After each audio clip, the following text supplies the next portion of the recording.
Have you ever stood in a room full of people and felt like a ghost? Have you ever realized that the people who call themselves your family are the first ones to turn their backs when your life stops being as perfect as they expected? I think about that moment, standing in the middle of that ballroom in my simple black dress, clutching my daughter's hand, feeling every stare like needles piercing my skin. That's probably when I understood. Sometimes, the cruelest wounds don't come from strangers, but from the very people who claim to love you. 5 years. That's how long it takes for a house to forget the sound of a man's laughter.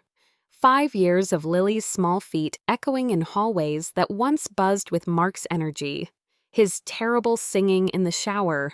The way he'd sweep me into impromptu dances while dinner burned on the stove. I stand at the kitchen window, watching Lily practice pirouettes in our small backyard. At 7, she moves with the same grace Mark had when he carried his gear, purposeful, fearless, beautiful. She doesn't remember him dancing. She was only 2 when the call came, when the warehouse fire that should have been routine became the blaze that stole everything. The house feels different now, quieter, not peaceful. There's a difference.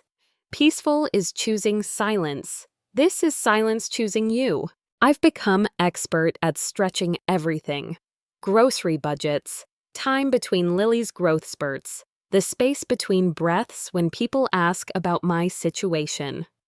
Teaching art classes at the community center pays for piano lessons. Weekend shifts at the library cover ballet shoes. I've learned that dignity doesn't require an audience, but sometimes I wonder if anyone notices the effort it takes to keep standing. My phone buzzes, a text from my sister Madison, the first in 6 months. My stomach clenches before I even read it. The wedding invitation arrives 3 days later. The envelope is thick, cream-colored, expensive. My name, Emily Chen, is written in calligraphy so perfect, it looks like it was done by machine. But there's something cold about the way it sits alone on the marble paper. No and guest, no acknowledgement that I exist beyond my function as Madison's older sister. Inside, gold leaf catches the light. The honor of your presence is requested. Every word screams money, status, the kind of wedding that gets featured in magazines. At the bottom, in Madison's unmistakable handwriting, family attendance expected. M. Not, I hope you can make it. Not, looking forward to seeing you. Expected. Lily looks up from her coloring book, crayon paused mid-stroke. What's that, Mom? Aunt Madison is getting married. The pretty aunt who never calls. Children have a way of distilling truth that adults spend years avoiding. Yes, sweetheart, that one. Are we invited? I study the invitation again. No +1 specified, but the assumption hangs there like smoke. Of course, the widow will come alone. Of course so, she has nowhere else to be, no one else to disappoint by choosing family over obligation. We are. Do you want to go? 7 years old, and she already understands that invitations can feel like summons, that family gatherings can be performances where you're never quite sure of your lines. I think we should, I tell her, though my chest tightens as I say it. Family is important. Even family that forgets you exist until they need you to witness their happiness. The venue is everything Madison dreamed of. A sprawling estate in hill country, where oak trees older than our family create cathedral ceilings of green light. Cars worth more than my annual salary line the gravel drive. I park my 10-year-old Honda between a Tesla and a BMW, feeling like I'm playing dress-up in a world that's already decided I don't belong. Lily smooths her navy blue dress, the nicest thing she owns, purchased specifically for this day. Mom, you look beautiful. I chose black. Simple, elegant, expensive enough to pass, but not so expensive that anyone will ask where a library aide gets designer clothes. The kind of outfit that whispers rather than shouts, that says, I belong here, without having to prove it. Thank you, baby. You look like a princess. A working princess, she says with a grin, and I laugh despite the anxiety gnawing at my ribs. The hostess, someone I don't recognize, probably Madison's future mother-in-law, barely glances at our names before pointing toward the back. Family seating is that way, but family seating turns out to be table 12, tucked behind a pillar near the kitchen doors where servers rush past with their urgent efficiency. The name card reads, Emily Chen and guest. They remembered Lily exists, at least. Around us sit second cousins I haven't seen since childhood, great aunts who whisper behind their programs, distant relatives who know my story in fragments and speculation. Is this where we're supposed to sit? Lily asks, looking around at the chaos of service. This is perfect, I lie, pulling out her chair. From here, I can see everything but feel like I'm watching through glass. Madison, radiant in French lace, floats between tables greeting guests who matter. She pauses at table 1, our mother beaming, wearing the pearl necklace that should have been mine, that belonged to our grandmother but somehow became Madison's the day I chose to marry a firefighter, instead of the lawyer Mom preferred. Our eyes meet across the room. Madison's smile falters for just a moment before she looks away, finds someone more worthy of her attention. We'd like to invite Emily Chen, the bride's sister, to say a few words. The announcement cuts through conversation like a blade. Every head turns toward table 12, a ripple of curious glances and barely concealed whispers. I wasn't asked to speak. No one consulted me about sharing memories or offering wisdom. This is theater, and I've been cast without my consent. Lily squeezes my hand. You don't have to, Mom, but I do. Every eye in the room is watching, waiting to see if the widow will embarrass herself, if grief has made me fragile or desperate, or any of the things they whisper about women like me. I stand, walk to the microphone through air that feels thick as water. Marriage, I begin, my voice steadier than my hands, teaches you that love isn't a promise. It's a choice you make every day, sometimes every hour, sometimes every breath.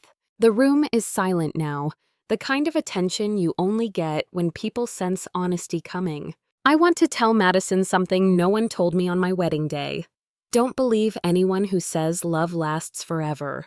But if you find someone willing to run into burning buildings for you, literally or figuratively, hold on to them with everything you have. I pause. Mark's face flashes in my memory.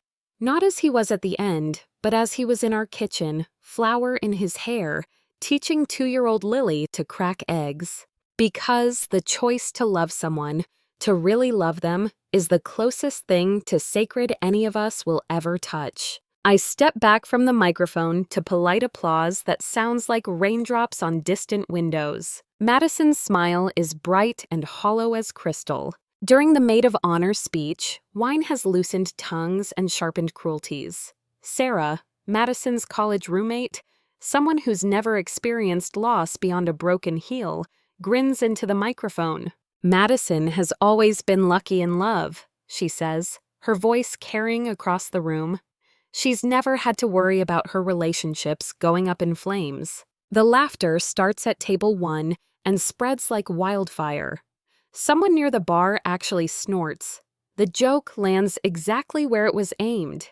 At my table, at my life, at the woman whose husband died doing his job. Lily looks up at me with eyes too wise for 7 years. They're talking about Daddy, aren't they? I can't speak, can't breathe. Can't process how we went from family gathering to public execution in the space of a punchline. Mom, it's okay, I whisper, but my voice cracks like ice. During dinner, Lily does something that breaks me completely. She takes a small framed photo of Mark from her purse, a school project about family heroes, and places it on the empty chair beside us. So Daddy can see the party, she explains to our table mates, who suddenly find their salads fascinating. But from table 3, someone mutters just loud enough to carry, "Drama queen, learns it young, doesn't she?" More laughter, knowing glances. the kind of cruelty that thrives in expensive rooms where people confuse wealth with worth. Lily hears it.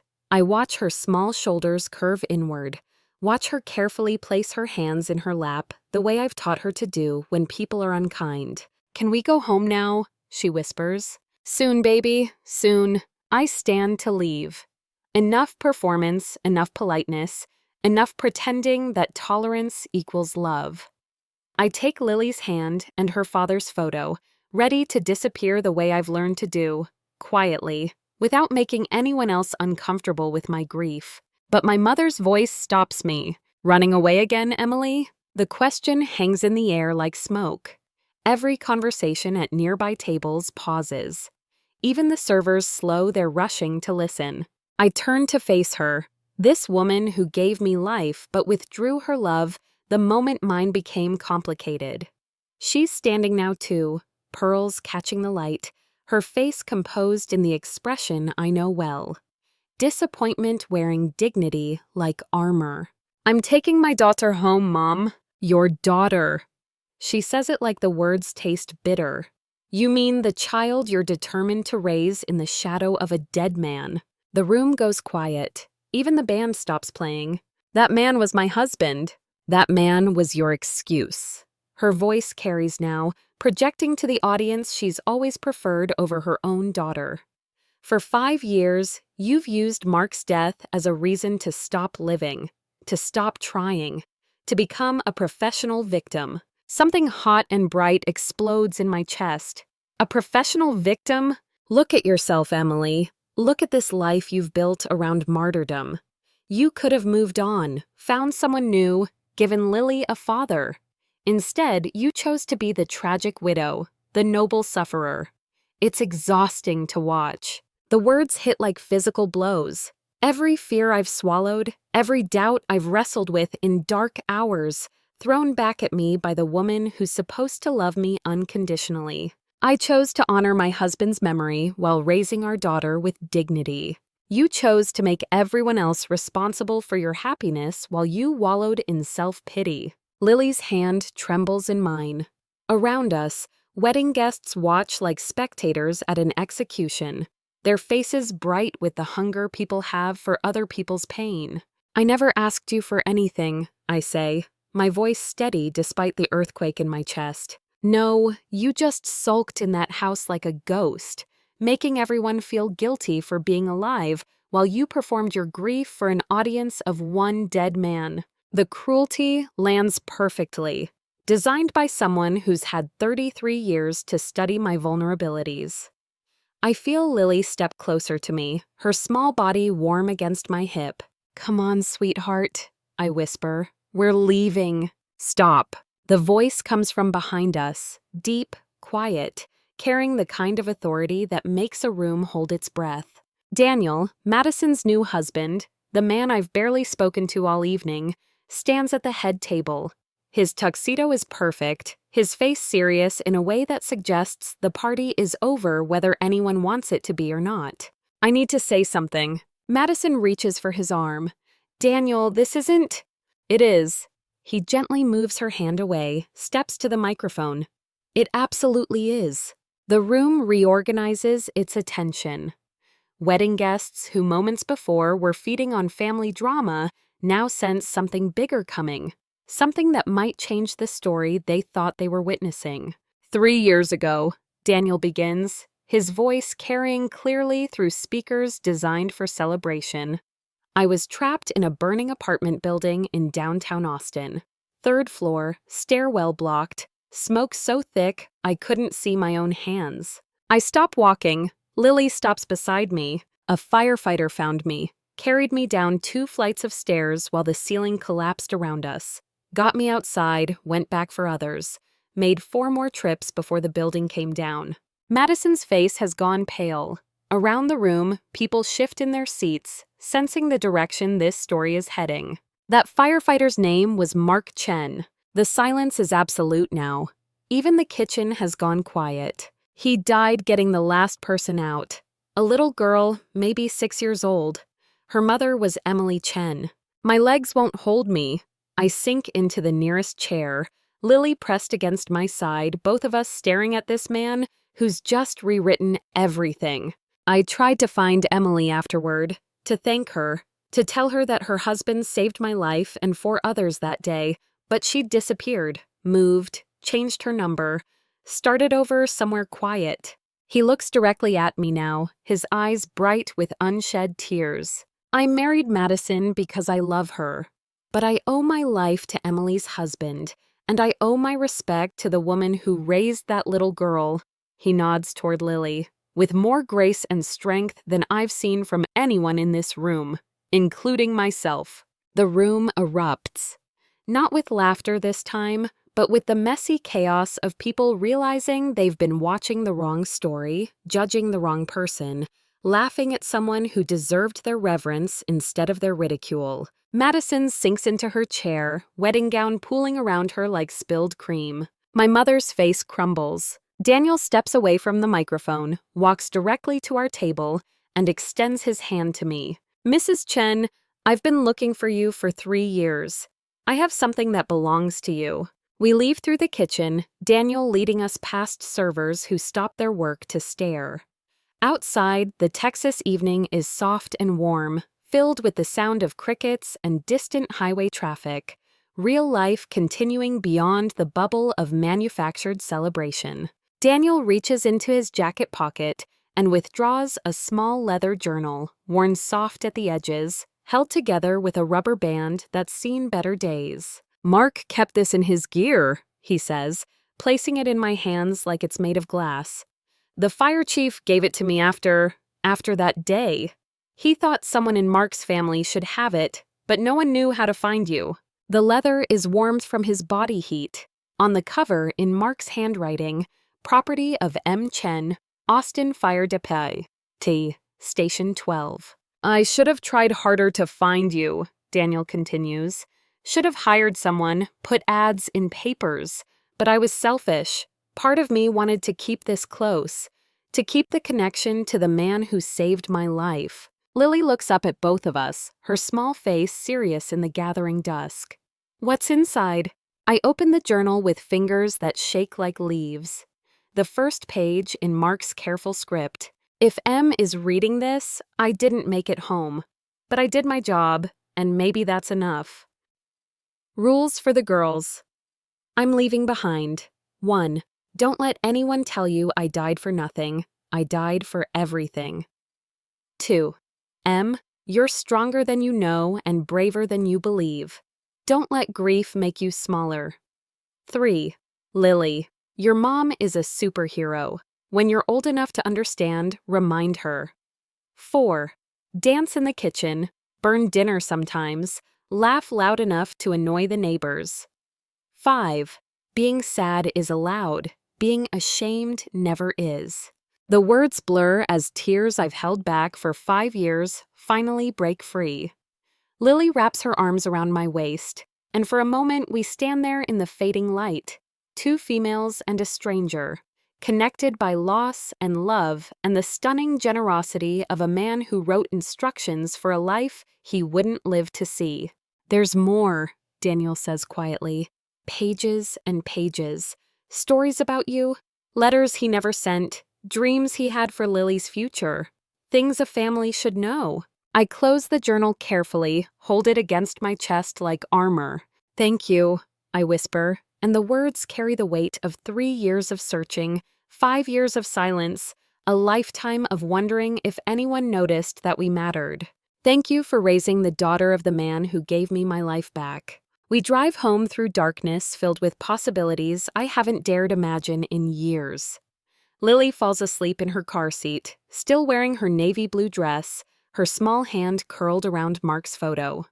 In the passenger seat, his journal waits like a gift I'm not ready to unwrap but grateful to possess. For the first time since the warehouse fire, the silence in our house doesn't feel like absence. It feels like peace choosing us. 1 year later, the Austin Community Center hosts its first annual Heroes Memorial Art Exhibition.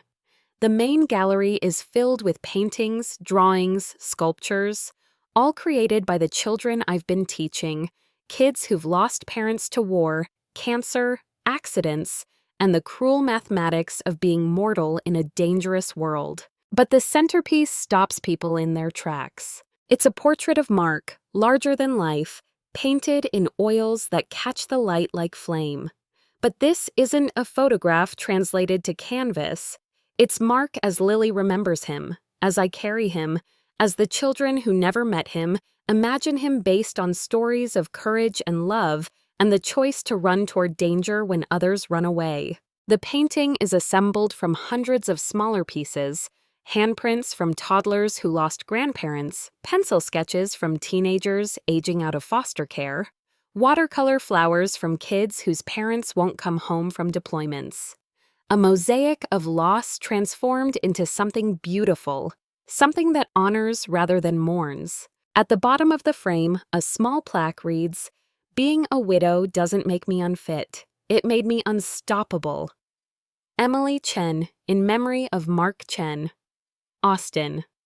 Fire Department Station 12. The opening reception draws a crowd I never expected. Daniel comes with Madison, who's spent the year learning that marriage requires more courage than wedding planning. My mother comes too, smaller somehow, her pride replaced by something quieter and more honest. She stands before Mark's portrait for a long time, reading every name of every child who contributed to this celebration of a man she never really knew but should have honored. "I was wrong," she tells me later, words that taste like medicine, bitter but healing. "We both were," I reply, because grace isn't about keeping score. But the moment that matters most comes near the end of the evening, when Lily tugs on my dress and points toward the entrance. "Mom, look! A group of firefighters has arrived, men and women in dress uniforms, their faces serious and respectful as they move through the gallery studying the art these children have created from their pain. At their center walks an older man with captain's bars and eyes that have seen too much. "Mrs. Chen?" He approaches carefully, hat in his hands. "I'm Captain Rodriguez, Station 12. I worked with your husband." My throat closes. 5 years, and this is the first time any of Mark's colleagues have spoken to me directly, treated me as anything more than a name on condolence paperwork. "Mark talked about you," he continues, "about Lily, about the art classes you taught, how you could take broken things and make them beautiful again." He looks around the gallery, at walls covered with children's interpretations of heroism, loss, hope, and the stubborn human insistence on creating meaning from chaos. "He'd be proud," the captain says simply, "of this, of her." He nods toward Lily, who's explaining her contribution to the portrait, Mark's eyes, painted in watercolor the exact shade of summer sky.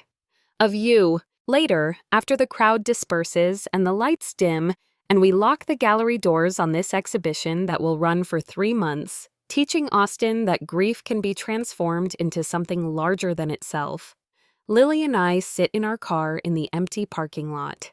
"Do you think Daddy knows?" she asks. I open Mark's journal, read from it almost every night now, letters written to a future he wouldn't see, but somehow trusted us to build, and find the page I've memorized. The thing about fire is that it spreads. It jumps from building to building, heart to heart, generation to generation. What I'm hoping is that the fire I started with Em and Lily won't go out when I do. That it'll keep burning, keep spreading, keep lighting up dark places long after I'm gone. "Yes, baby," I tell her, watching the community center where tomorrow another group of children will learn that art can heal, that loss can become legacy, that the people we love never really leave us. They just change form, become stories, become strength, become the fire that lights our way forward. I think he knows.